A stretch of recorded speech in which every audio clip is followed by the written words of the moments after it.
Good morning, students. Now, today's session we are going to learn about phosphine. How is it prepared? What are its properties and its uses? Then we will study about the halides of phosphorus. Generally, in this section, we have to study about elementary ideas about trihalide and pentahalides. And at the end of this session, we will study about the oxoacid. As per your syllabus, only structural formula or how to draw the structure of oxoacid of phosphorus is to be learned. So now starting the today's session, this is the ninth lecture in this chapter. Okay, so first of all, phosphine, my dear students, phosphine is PH3. जैसे आप ammonia पढ़ते हो तो NH3, तो उसी तरह से phosphine है. कैसे इसको प्रिपेयर करते हैं? प्रिपरेशन मेथड है, फर्स्ट मेथड है by the action of calcium phosphide with water और डाइल्यूट HCl. अगर कैल्शियम फॉस्फाइड का आप रिएक्शन करा दो वाटर या डाइल्यूट HCl के साथ, इसका प्रिपरेशन होगा. See the reaction CH3P2 calcium phosphide. पहले रिएक्शन में हमने वाटर के साथ रिएक्शन कराया है, आप देख लो CH3 का फॉर्मेशन हो गया. दूसरे रिएक्शन में कैल्शियम फॉस्फाइड को हमने HCl के साथ रिएक्शन कराया है, तो हमारा फॉस्फीन का फॉर्मेशन हो गया. First method, is it clear? Second laboratory method, by heating white phosphorus with concentrated NaOH solution in an inert atmosphere of CO2. अगर आप व्हाइट फास्फोरस को हीट करेंगे कंसंट्रेटेड NaOH सॉल्यूशन के साथ, just see the reaction. P4 ये आपको white phosphorus है, पता है आपको, जो कि टेट्राहेड्रल यूनिट के रूप में पाया जाता है NaOH के साथ. ठीक है ना, कि NaOH का हमने सॉल्यूशन लिया, so water should be there. और इनर्ट एटमॉस्फेयर हमारा CO2 का हो गया, तो आपको यहाँ पर PH3 फॉस्फीन का फॉर्मेशन हो गया, और साथ में बायो प्रोडक्ट के रूप में सोडियम हाइपोफॉस्फाइड का फॉर्मेशन होता है. क्लियर? तो हर सबको समझ में आ गया. दो मेथड है बच्चों. अब आगे बढ़ते हैं. हमारा अगला है टॉपिक प्रॉपर्टी. सबसे पहली प्रॉपर्टीज है कलरलेस गैस होता है. इसकी जो स्मेल होती है रॉटन फिश लाइक स्मेल होती है. Highly poisonous, slightly soluble in water. Solution of PH3 in water decomposes in light giving the red phosphorus and hydrogen gas. जो फॉस्फीन का सॉल्यूशन है वो डिकम्पोज कर जाता है लाइट के प्रेजेंस से, और रेड फास्फोरस और हाइड्रोजन का फॉर्मेशन करता है.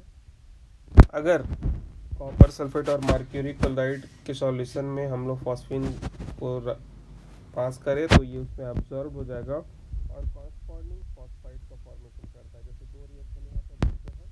पहला है देखो कॉपर सल्फेट और फॉस्फीन के बीच में,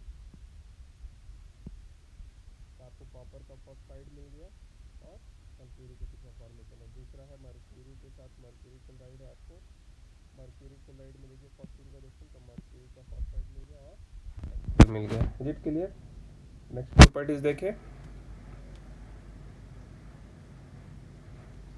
नेक्स्ट प्रॉपर्टीज हमारा बच्चों, explode in contact with traces of oxidising agent. अगर कोई हल्का सा भी अमाउंट में ऑक्सीडाइजिंग एजेंट मिल जाए, जैसे लाइक नाइट्रिक एसिड Cl2n, तो ये एक्सप्लोड कर जाता है उनके कांटेक्ट में आने के साथ ही. ये अमोनिया के जैसे बच्चों वीकली बेसिक है, यानी कि वीक बेसिक है, ये स्ट्रॉन्ग बेसिक नहीं शो करता, और ये फास्फोनियम आयन कंपाउंड बनाता है एसिड के साथ जब ये रिएक्ट करता है. रिएक्शन आप देख सकते हैं. See the reaction. PH3 phosphine HBr के साथ, यहाँ PH4Br बना बच्चों, PH4 प्लस. ये फॉस्फोनियम आयन है, जैसे आपको NH4 plus, that is ammonium ion. PH4 plus is phosphonium ion. जब ये प्योर फॉर्म में होता है तो ये नॉन इन्फ्लेमेबल होता है. Is it clear? समझ में आ गया. अब हमारी बात होगी बच्चों कि इसके यूजेस क्या है. तो सबसे पहली बात कि इसका यूज होता है, combustion of phosphine is technically used in Holmes signal. तो अब ये सबसे इम्पॉर्टेंट है कि होम सिग्नल क्या है और ये नाम कहाँ से आया, ये हमें जानने की सबसे इम्पॉर्टेंट ज़रूरत है कि होम सिग्नल क्या है. तो बच्चों होम सिग्नल एक्चुअल में आप देखो ये मेरीन लाइफ प्रोटेक्शन है. अगर आप समुद्र में हैं तो वहाँ कोई सिग्नल जनरेट करना हो ताकि आप प्रोटेक्शन के पॉइंट ऑफ व्यू से सोचिए, तो उस समय क्या था, हमारे एक साइंटिस्ट है, उनका नाम था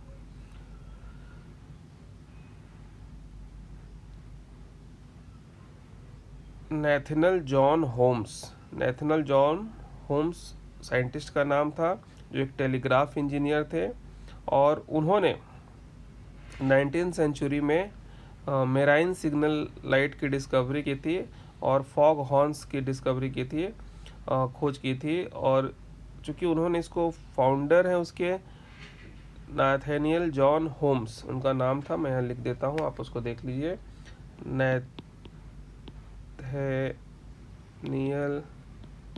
जॉन होम्स, तो उनके नाम पर ही ये सिग्नल आया।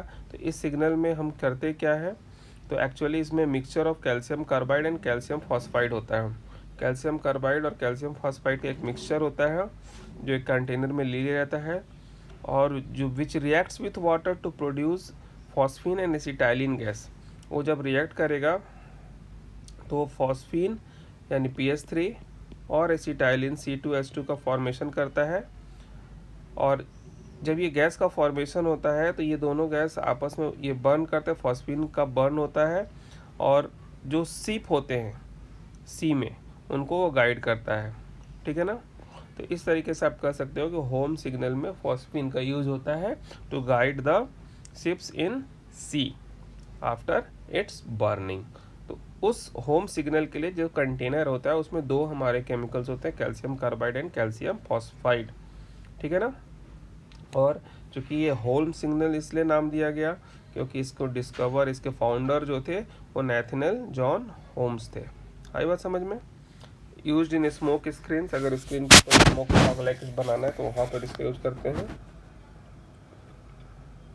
इसका प्यूरिफिकेशन कैसे हम कर सकते हैं, impure form is absorb in HI, hydrogen iodide में इम्प्योर फॉर्म एब्जॉर्ब होता है टू फॉर्म फास्फोडियम आयोडाइड। और जो फास्फोडियम आयोडाइड है बच्चों, वो जब QH के साथ रिएक्ट करता है फिर फॉस्फीन दे देता है, और इस तरीके से हमारा इम्प्योर फॉर्म प्यूरिफाइड हो जाता है। ठीक है ना।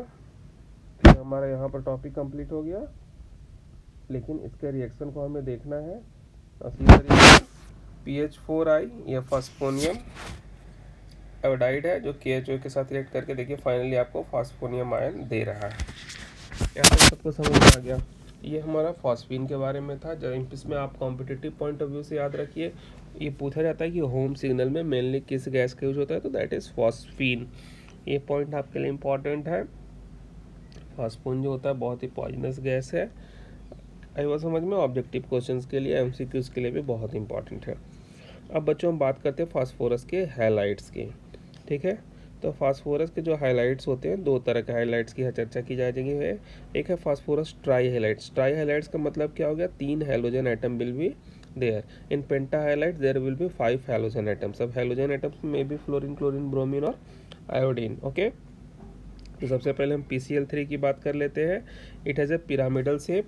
अब कैसे इसका पिरामिडल शेप क्यों होता है, तो सबसे पहले आप हाइब्रिडाइजेशन निकाल लो। तो PCl3 का हाइब्रिडाइजेशन स्टेट क्या होगा, sp3 हाइब्रिडाइजेशन स्टेट होता है। Is it clear. तो अब जरा सा आप देखिए, ये आप देखो, ये है PCl3 का hybridisation state. 3 chlorine atom phosphorus के साथ लगा हुआ है और एक लोन पेयर इलेक्ट्रॉन होता है किसके पास, फास्फोरस के पास, जस्ट लाइक अमोनिया। ओके। और जितने भी ट्राई हाइलाइट्स होते हैं वो कलरलेस ऑयली लिक्विड है and hydrolyses in the presence of moisture. Moisture के प्रेजेंस में उसका हाइड्रोलाइसिस हो जाता है। PCl5 की जहाँ तक बात करें, एलोइस वाइट पाउडर होता है एंड इन मॉइस्ट एयर। ठीक है ना। और in moist air it hydrolyses to POCl3, यानी कि अगर वाइट पाउडर है, अगर एयर में मॉइस्चर हो तो बच्चों ये हाइड्रोलाइज हो जाएगा और फाइनली POCl3 बनाता है और get converted into phosphoric acid. Reaction आप देख लीजिए, PCl5 मॉइस्चर जो एयर में है उसके साथ रिएक्ट करके POCl3 बनाया, फाइनली POCl3 रिएक्ट करके फास्फोरिक एसिड H3PO4 का फॉर्मेशन करता है। Is it clear. तो ये जो पॉइंट है बच्चों, ए पॉइंट में से इन मॉइस्ट एयर जो है, इसको आप यहाँ से रिप्लेस करके पॉइंट बी में लिख लेना, इन मॉइस्ट एयर। ओके। अगर आप PCl5 को हीट करोगे तो ये सबलाइम्स हो जाता है और डिकम्पोजिंग और strong heating to form PCl3, फिर से ये ट्राई हैलाइड का फॉर्मेशन करता है। Is it clear? एक और बहुत इंपॉर्टेंट पॉइंट है जो आपके बुक में दिया गया है, PCl3 का अगर हाइड्रोलिसिस करते हैं इन द प्रेजेंस ऑफ मॉइस्चर, जो आपने पॉइंट 2 में पढ़ा था PCl3 का, तो giving fumes of HCl fumes का फॉर्मेशन करता है। ये आपके क्वेश्चंस पूछे भी गए हैं कई बार एग्जामिनेशन में, तो आप इस पर ध्यान देंगे। ओके बच्चों, तो नाउ इट इज़ क्लियर। तो PCl3 PCl5 के बारे में जो आपको पढ़ना है, तो ज़रा सा हम ज्योमेट्री की बात करेंगे अभी PCl5 की, पेंटाहेलाइड्स की। In gaseous and liquid phase it has a trigonal bi pyramidal structure. तो बच्चों ये ज्योमेट्री की बात है, जब भी हम करते हैं तो यहाँ ध्यान रखना आपको हाइब्रिडाइजेशन बताना होता है। ओके, और द 3 इक्वेटोरियल, चूँकि ये PCl5 है, 5 बॉन्ड होगा, तो 3 जो बॉन्ड होता है फास्फोरस और क्लोरीन के बीच में, वो इक्वेटोरियल में होता है और इक्विवेलेंट होता है। 2 बॉन्ड्स होते हैं वो लॉन्गर होते हैं और एक्सियल होते हैं, ठीक है ना। तो आप उसके कारण क्या है, ये भी क्वेश्चन कभी कभी पूछा जाता है कि axial bonds are longer than equatorial bond, तो because axial bonds pair suffer more repulsion as compared to equatorial bond pairs, जो आपने पढ़ा है हाइब्रिडाइजेशन में। तो जरा यहाँ देख लीजिए, ये जो क्लोरीन है जिस पे मैं टिक मार्क कर रहा हूँ, ये जो क्लोरीन है इस पे मैं टिक मार्क कर रहा हूँ, उसको देखिए, these are equatorial chlorine, equatorial position पे है, और जो ये दोनों क्लोरीन एटम है दिस इज सराउंडेड इनसर्कल्ड, ये एक्सियल पोजीशन पे है। अब देख लो इनके बॉन्ड लेंथ 240 pm है या 202 pm है, तो इसका मतलब है कि एक्सियल जो बॉन्ड लेंथ होता है लॉन्गर होता है इक्वेटोरियल बॉन्ड से। ओके, और रीजन आपको पता है क्यों, कि axial bond pair suffer more repulsion than equatorial bond pairs. ऐसे क्वेश्चन कभी कभी पूछे जाते हैं, जिसके लिए आपको तैयार रहना है। इज इट क्लियर बच्चों? अब आगे बढ़ें। अब हमारा अगला टॉपिक है oxo acids of phosphorus. Before starting this topic, हम आपको बच्चों को चीज़ बताना चाहते हैं कि ऑक्सो एसिड क्या है, और जनरली उसके जो नाम आते हैं जैसे अस, फास्फोरस, फास्फोरिक, वो किस तरह से आता है उसके ऊपर हम चर्चा करते हैं। That is very important. देखो, कोई भी बच्चों अगर AOH, जनरली जो ऑक्सो एसिड होते हैं उसमें ऑक्सीजन के साथ हाइड्रोजन कंबाइंड होता है। ए कोई नॉन मेटल होगा, एक नॉन मेटल हो गया, क्योंकि नॉन मेटल के जो ऑक्साइड्स होते हैं वो क्या होते हैं, ऑक्साइड्स ऑफ नॉन मेटल।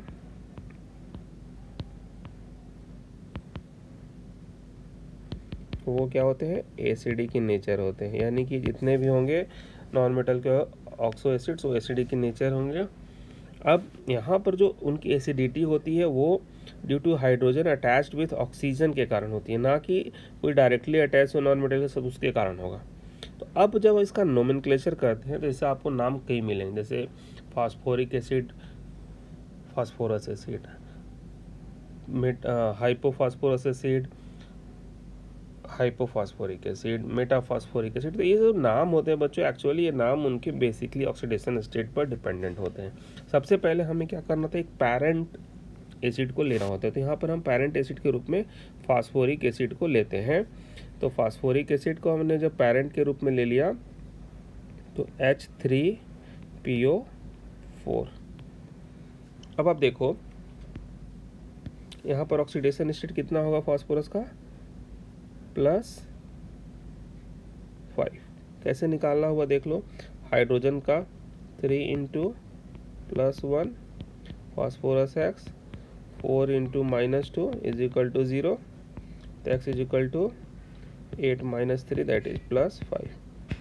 अब ये है बच्चों फास्फोरिक एसिड, यानी इक फॉर्म है, इक एसिड है। अगर आप यहाँ से एक ऑक्सीजन निकाल दो ना, what is going to be happen, हमने यहाँ से कर दिया H3PO3। अब फास्फोरस का जो आपको ऑक्सीडेशन स्टेट होगा वो क्या होगा, ऑब्वियसली 3 × 2 = 6 और यहाँ 3 हो गया, तो 6 में से आपने 3 माइनस कर दिया तो +3। चूँकि ऑक्सीडेशन स्टेट रिड्यूस हो रहा है तो इसको कहेंगे ous form of acid. Ous form of acid, तो इसको आप क्या कहोगे, फास्फोरस एसिड। आई बात क्लियर? अब मान लो इसमें से एक ऑक्सीजन और निकाल दो आप, ये क्या हो जाएगा H3PO2। अब इसका ऑक्सीडेशन स्टेट क्या होगा बताओ, 2 2 ज़ा 4 और 3 यानी 4 में से 3 गया यानी कि +1। तो जब और ज़्यादा यानी अस से ऑक्सीजन रिमूव करने से आपको जो एसिड बना उसका ऑक्सीडेशन स्टेट कम होता है, इसको हाइपो फॉर्म ऑफ अस, इसको आप क्या कहते हो, hypo form of us form. तो आप क्या कहेंगे इसको, हाइपो फॉस्फोरस एसिड, यानी फॉस्फोरस एसिड से भी कम। आगे बात समझ में ना। अब इसमें क्या करना है बच्चों,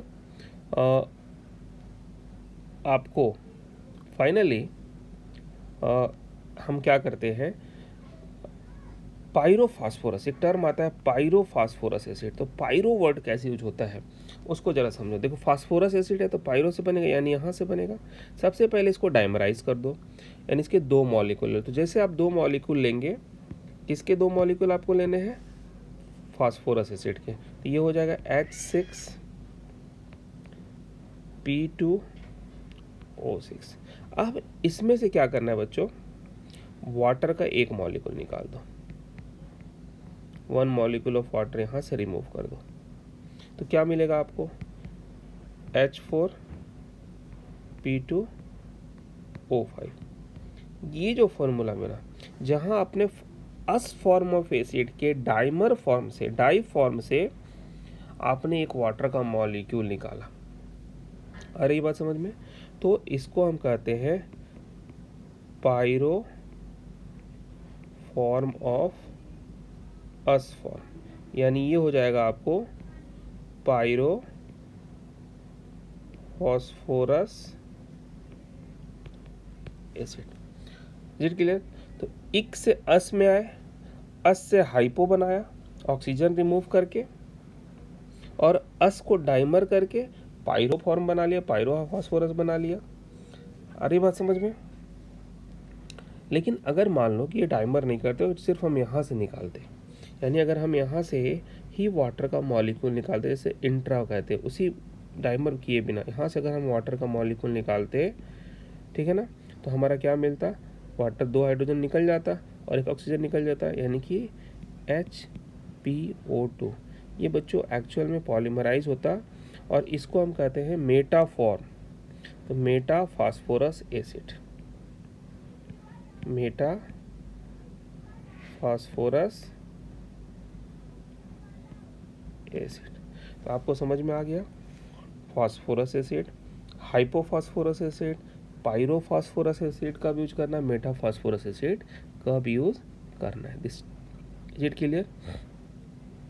अब इसी तरीके से बच्चों बात आती है कि अगर हमें, ये तो अस की बात की, इक की बात करता हूँ मैं आपको, तो इसको मैं जरा क्लीन कर देता हूँ। अब हम बात करते हैं H3PO4।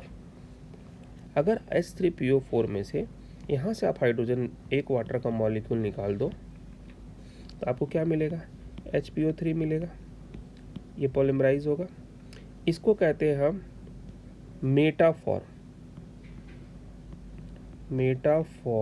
ऑफ इक फॉर्म। जो इक फॉर्म में एसिड था उसका मेटा फॉर्म, यानी इसको आप कहोगे Meta phosphoric acid, Meta phosphoric acid. यानी कि जब इक फॉर्म से अगर आप वाटर मॉलिक्यूल निकाल रहे हो तो मेटा फास्फोरिक एसिड मिलेगा, अस फॉर्म से निकालोगे और वो पोलिमराइज होगा तो मेटा फास्फोरस एसिड मिलेगा, ठीक है ना। अब इसका पायरो फॉर्म अगर आपको करना है तो कैसे करेंगे, तो पहले आप क्या करो, इसको डाइमराइज कर दो, ठीक है। तो इसको जब आप डाइमराइज करोगे बच्चों तो क्या मिलेगा, सोचो, इसको डाइमराइज किया, डाई बनाओ, तो ये H6P2O8 मिल गया। Is it clear.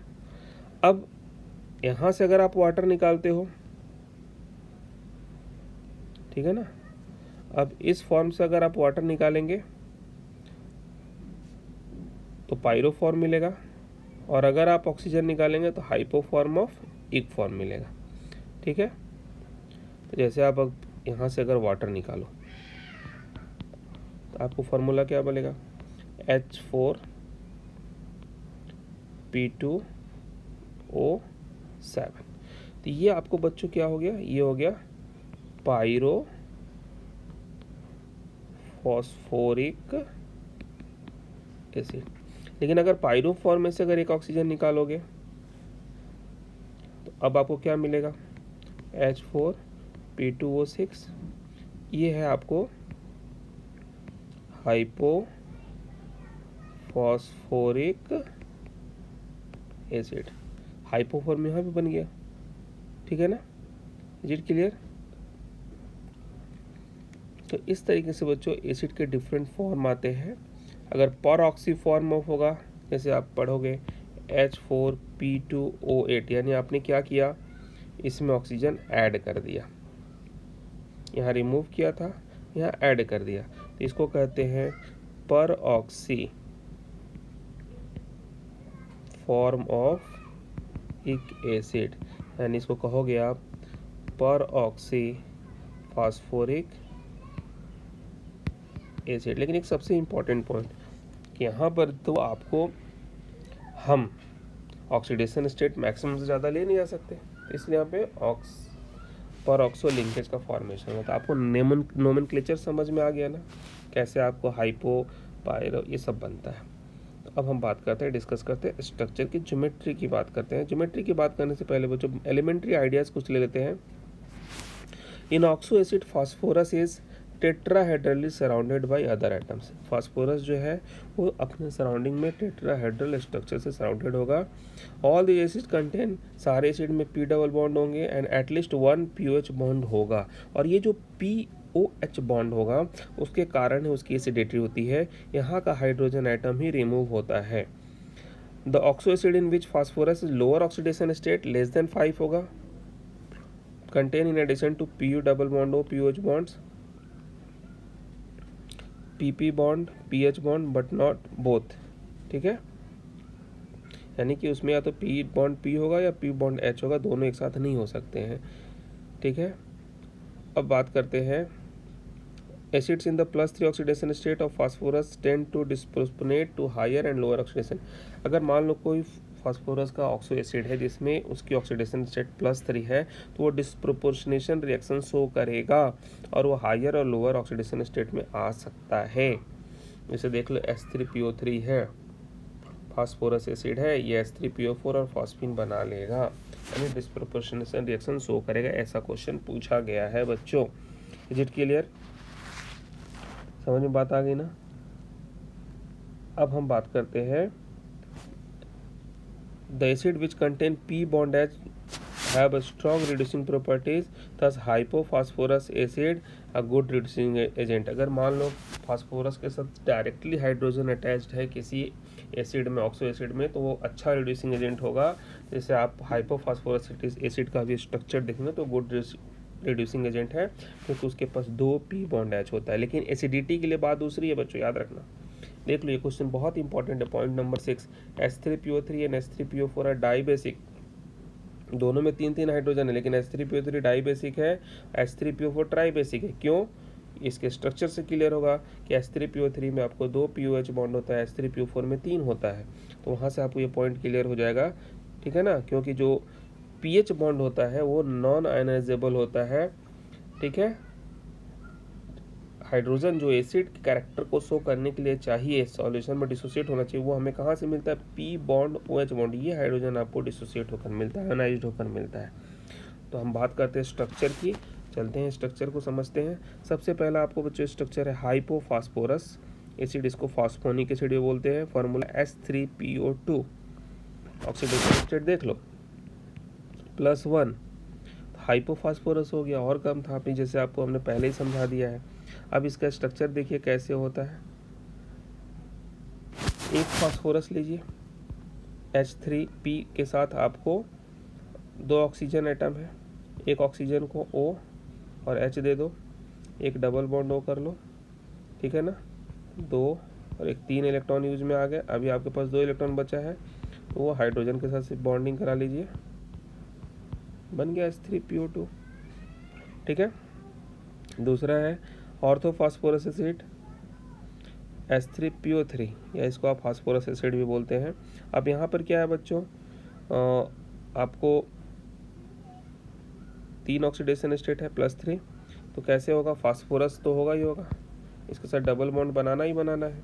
अब आपके पास चूंकि 3 हाइड्रोजन एटम है, ऑक्सीजन भी 3 है, 3 ऑक्सीजन का मतलब होगा एक तो ऑक्सीजन डबल बॉन्ड दे दो, ये तो कर लो, एक ऑक्सीजन ये बना लो, इसके साथ हाइड्रोजन दे दो, इसके साथ हाइड्रोजन दे दो, और बचाओ एक हाइड्रोजन यहाँ अटैच कर दो।